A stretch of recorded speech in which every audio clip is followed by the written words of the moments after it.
मैं Fauzia Rana, daughter of जनाब मुनव्वर राना, आज आप लोगों के सामने, समस्त बिहार वासियों के सामने उपस्थित हुई हूँ कुछ ज़रूरी मुद्दों पे। वो मुद्दे हैं महिलाओं का सशक्तिकरण, और सशक्तिकरण का मुद्दा इसलिए उठ रहा है क्योंकि आने वाले चुनाव में तमाम पार्टीज का ध्यान मैं केंद्रित करना चाहती हूँ कि कुछ एक ऐसे अहम मुद्दे हैं जिन पर अभी तक कोई रोशनी नहीं डाली गई है। और उसके साथ मैं तमाम मीडिया कर्मियों को आज मैं ये बताना चाहती हूँ कि जैसे कि डॉक्टर्स के बारे में कहा जा रहा है, जैसे कि पुलिस के बारे में कहा जा रहा है कि they are the true warriors, they are the corona warriors, लेकिन मीडिया कर्मियों के बिना कुछ भी संभव नहीं है। मैं आप सब लोगों को सही में एक योद्धा मानती हूँ, क्योंकि बिना आप लोगों के कोई चीज भी संभव नहीं है। You guys are the true warriors, जिन्होंने अपनी जान जोखिम में डाल के, चाहे नोटबंदी हो, देशबंदी हो या कोरोना जैसी महामारी हो। आज आप सुशांत सिंह राजपूत का ही केस देख लीजिए, कोई भी राजनीतिक पार्टी उसका क्रेडिट न ले, all the credit first goes to the media person. वरना बड़े बड़े मुद्दे देश में उठते हैं, अखबार के पहले पन्ने से शुरू होते हैं और आखिरी पन्ने तक एक हफ्ते में चले जाते हैं, फिर वो खबर कहीं धूमिल हो जाती है, कहीं गायब हो जाती है, विलुप्त हो जाती है। लेकिन मीडिया बंधुओं ने सुशांत सिंह केस का मुद्दा आवाज उठाई गई, कहीं नहीं दबे, और उसका सक्सेस बड़ा जो सच सामने आया कि देखिए आज आप लोगों की मेहनत रंग लाई और वो मुद्दा सीबीआई जांच में गया। मैं इस अपना मुद्दा रखने के बाद आप सभी मीडिया कर्मियों को आप लोगों के इस योगदान के लिए, संपूर्ण योगदान, चाहे देशबंदी हो, नोटबंदी हो या कोरोना जैसी महामारी हो, मैं आप लोगों को सम्मानित करती हूँ। और मैं दिल से आप सबके इस जज्बे को सैल्यूट करती हूँ। Thanks to all of you. Media बड़ी हो या छोटी, सारे लोगों का योगदान है। जब मैदान में उतरते हैं तो सब बराबर होते हैं उस जंग के खेमे में। इसमें क्रेडिट बड़ी छोटी सब मीडिया का है और आप लोगों का एक महत्वपूर्ण योगदान रहा। तो मैं इसके बाद आप सब लोगों को सम्मानित करना चाहती हूँ, लेकिन आइए अब उन मुद्दों पर बात करते हैं जिन मुद्दों के लिए ये कॉन्फ्रेंस की गई है। सबसे पहले तो मैं ये बताना चाहती हूँ कि बिहार की जो स्थिति है, बिहार कहीं ना कहीं पुरुष प्रधान स्टेट हो गया है। पुरुष प्रधान सियासत होती है, पॉलिटिक्स पुरुष प्रधान है, और जो चुनाव है उनको भी पुरुष प्रधान बना दिया गया है। देखिए, ये मैं नहीं कह रही हूँ, ये आंकड़े बताते हैं। आप भी अगर सर्वे करेंगे, आप भी अगर, अब तो हर चीज के लिए सोशल मीडिया है, आप भी गूगल करें तो आपको पता चल जाएगा, क्योंकि इसके साक्ष्य मौजूद हैं। तो जब स्त्री को जगत जननी कहा जाता है तो इस स्तर पर भी बराबर से लाएं। पिछले कुछ महीनों में कुछ मुद्दे बहुत ज्यादा सामने आए, उसमें सबसे बड़ा मुद्दा था ये कोरोना, बाढ़, और बीती जो सरकार करंट है उनके जो भी उनके जो मसले थे कि उनका ये घोटाला था, वो घोटाला था। लेकिन मैं आप सब मीडिया कर्मियों के माध्यम से ये कहना चाहती हूँ कि महिलाओं पर भी ध्यान दिया जाए। पिछले कुछ महीनों से हम लोगों ने गलत चीजों पर आंदोलन किया, गलत बात के लिए आवाज उठाई है। आज बिहार की जो स्थिति है उसमें महिलाओं की जो स्थिति वो बिल्कुल बद से बदतर होती जा रही है। इन पर कोई कुछ बोलने वाला नहीं है। जो अभी रिसेंट सूबे के सरदार हैं, मैं उनका भी ध्यान केंद्रित करना चाहती हूँ कि कहीं ना कहीं आप लोगों ने महिलाओं को कहीं किनारे कर दिया है। क्यों ये स्थिति आ रही है? और कोई एक आवाज उठे जो ये कहे। मेरा मेन इस वक्त मुद्दा यहाँ पर यही है कि महिलाओं पर ध्यान दिया जाए। जो चुनाव होने वाले हैं अपने मैनिफेस्टो तक सिर्फ सीमित नहीं रखिए, महिलाओं के मसलों को हम आगे लाकर बात करेंगे। अब हम यहाँ पर, क्योंकि महिलाओं की योग्यता को आंकिए मत। पिछले विगत जो भी सड़कों पर जो आंदोलन हुए, जो बड़े बड़े आंदोलन सामने आए, उसमें महिलाओं ने अपनी योग्यता को दिखा दिया है कि वो चाहे तो वो अच्छा खासा एक इतिहास रख सकती हैं, तो उनको कहीं पर नजरअंदाज ना किया जाए। अब यहाँ पर एक अहम मुद्दा है जो बिहार के लिए अहम है, वो है शिक्षा का। शिक्षा के मामले में बिहार की स्थिति बहुत खराब है।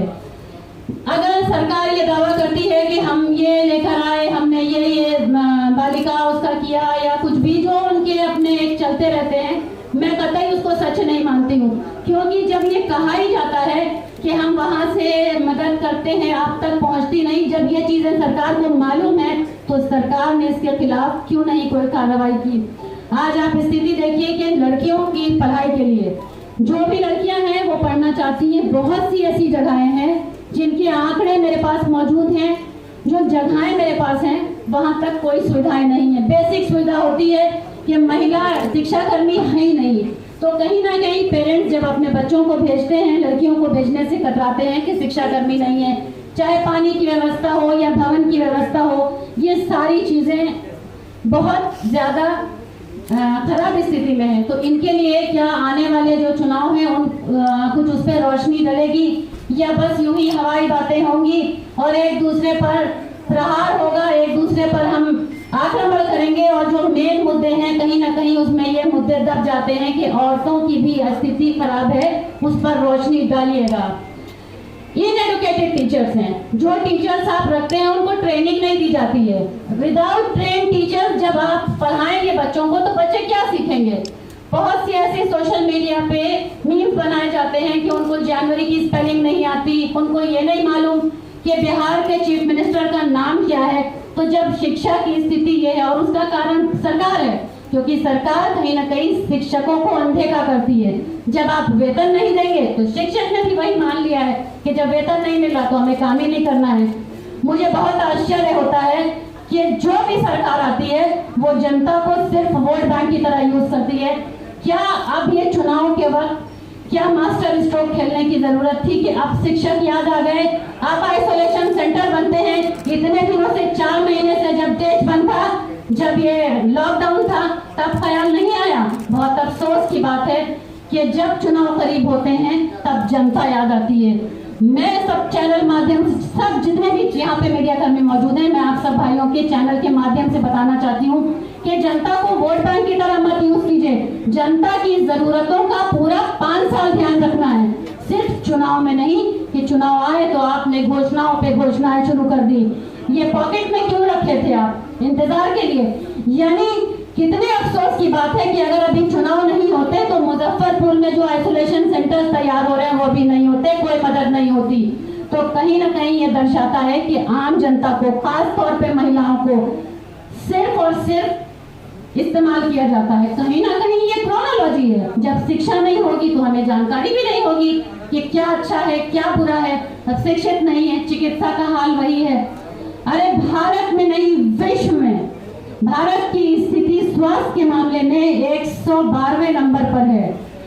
जब स्थिति इतनी खराब है, इतनी बड़ी महामारी की दस्तक दिसंबर से हो गई थी, जनवरी में आगाह किया था, लेकिन तभी सरकार नहीं जागी। बाकी बड़े बड़े मुद्दों को दबाकर चिकित्सा पर ध्यान देना चाहिए था।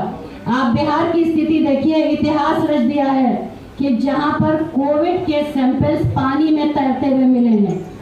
क्या ये शासन होता है? नहीं। बहुत अफसोस की बात है कि महिला को सुरक्षा, एक नारा लगा था जनाब बहुत पहले, और वो नारा ये था, बेटी बचाओ। कहीं ना कहीं ये आपको बताया जा रहा था कि भाई बेटी बचाओ। अब हो सकता है कि नारा बदल जाए और वो बेटी छुपाओ, क्योंकि हम ऐसे ऐसे लोग लेकर आएंगे जो आपकी इज्जतों पर डाका डालेंगे। डिजिटल इंडिया है, इज्जतें डिजिटल नहीं हो सकती। कहां तक बेटियां सेफ हैं? आइसोलेशन सेंटर में रेप होता है और खबर को बहुत आसानी से पीछे कर दिया गया। क्यों? कभी उन माँ बाप का दर्द पूछा? दरभंगा की तरफ एक बच्ची का रेप हुआ था। बहुत दिनों तक एक खबर सोशल मीडिया पे चली कि एक बच्ची साइकिल पर जो अपने पिताजी को लेकर आई थी दिल्ली से, ये वो बच्ची है। सोशल मीडिया या किसी और तरीके से ये कंफर्म हुआ कि वो बच्ची नहीं थी, तो मामला दब गया। मतलब इज्जतें उन पर केंद्रित होंगी जो कहीं ना कहीं बड़े हैं या जो रसूखदार लोग हैं, बस उनकी इज्जत है। मैं कतई सख्त से सख्त शब्दों में निंदा करती हूँ, मजम्मत करती हूँ कि हिंदुस्तान में एक कानून जब तक नहीं बनेगा कि बलात्कार की सजा सिर्फ और सिर्फ मौत होनी चाहिए, लेकिन स्टिल तमाम मुद्दों पे कि नारी का हम ऐसे करते हैं, हमने इस तरह का आंदोलन बना दिया कि नारियों की सुरक्षा के लिए, चाहे वो मुस्लिम हो हिंदू हो, सबसे बड़ी समस्या है अगर औरतों की तो वो है रेप की। अगर आप इस पर कानून सख्त करेंगे और ऐसी सजा दें कि करने वाले का रूह कांप जाए, उसके देखने जो उसको देखे उस सजा याफ्ता को, उसकी रूह कांप जाए, कहीं ना कहीं इस पर कमी आएगी। और एक बहुत अहम मुद्दा जो बहुत दिनों से मेरे दिल में था वो ये है कि सोशल मीडिया के माध्यम से बच्चियों को ब्लैकमेल करना और तरह तरह से उनकी फोटोज पर कमेंट करना, भद्दी बातें लिखना, ये जो जहनी बीमार होते हैं ना इस तरह के लोग, इनका आईपी एड्रेस निकलवा के इनके घर से इनको उठवाकर इनको इतनी सख्त सजा देनी चाहिए कि कंप्यूटर और मोबाइल को यूज करना भूल जाएं। किसी को राइट नहीं है कि वो किसी को मेंटल इतना हैरेस करे कि कभी 16 साल की बच्ची हो या 12 साल की या 40 बरस की औरत हो, वो खुदकुशी करने पर आमादा हो जाती है। महिलाओं को आत्मनिर्भर बनाने के लिए कहीं कोई बहुत सक्षम कदम नहीं उठाती। जो भी सरकार आती है वो अपनी बात करती है, इसकी उसकी, ठीक है, बहुत अहम मुद्दे हैं, लेकिन मैं पूछती हूँ महामारी के अलावा भी बिहार में तो अक्सर सुनने को मिलता है और अक्सर होता आया है। आप जाइए गांव वगैरह में देखिए, डॉक्टर्स नहीं। अभी रिसेंट कोविड में कितनी बार ऐसा हुआ कि लोग वहां पर इलाज के लिए गए, चाहे एनएमसीएच हो या पीएमसीएच हो, बाहर दम तोड़ा है, लेकिन सूबे के सरदार के वहां अगर कोविड ने दस्तक दी तो उनके घर को अस्पताल बना दिया गया। साहब, संविधान ये कहता है कि कानून सबके लिए बराबर होता है। अगर आपको स्वास्थ्य के लिए चीजें मुहैया हैं तो आपको जनता ने चुना है, आपने ध्यान क्यों नहीं दिया? कितने लोगों ने अस्पतालों के बाहर दम तोड़ दिया। जिस वक्त लॉकडाउन था हजारों औरतों ने सड़क पर बच्चों को पैदा किया, सड़क पर बच्चों का जन्म हुआ, सरकार की आंख तब भी नहीं खुली। कितने ऐसी लाशें थी जो कोविड की या तो कुत्तों ने खा ली और या कितनी बार ऐसा हुआ कि डेड बॉडीज हॉस्पिटल में पड़ के सड़ गई, मगर उनकी कोई सुनवाई नहीं थी। मेरी ये सारी बातें का साक्ष्य मेरे पास मौजूद है, सोशल मीडिया पर मौजूद है। ये सारी वो बातें हैं जो सच हैं और इनके खिलाफ किसी भी सरकार ने कुछ सोचा है। मैं यहाँ से बिहार की तमाम महिलाओं से ये रिक्वेस्ट करती हूँ, निवेदन करती हूँ कि देखिए, सरकार वो चुनिएगा जो आपके हक में बेहतर हो। पकड़ के हाथ पकड़ के कोई ले जाए और कहे अंगूठा लगा दो, आप उस पर मत आइएगा, आप जागने का वक्त है। एक इंसान अगर खड़ा हुआ है, लश्कर खुद ब खुद पीछे आ जाएंगे। कहीं ना कहीं ऐसा होता है कि लोग सोचते हैं कि हम अगर इसके खिलाफ अगर ये बात करते हैं तो कहीं ना कहीं ये बात का कोई सियासी दांव होगा या सियासत से होगा, लेकिन ऐसा नहीं है। जहां हम लोगों को, आंदोलनकारियों को गलत लगेगा कि गलत हो रहा है तो हम उसके खिलाफ आवाज उठाएंगे। यहाँ और भी कई ऐसी बातें थी जिनको मैंने आपके सामने रख दिया कि बिहार में महिलाओं की स्थिति, चाहे चिकित्सा हो या स्वास्थ्य हो या शिक्षा हो या सुरक्षा हो, सब लचर पचर व्यवस्था है।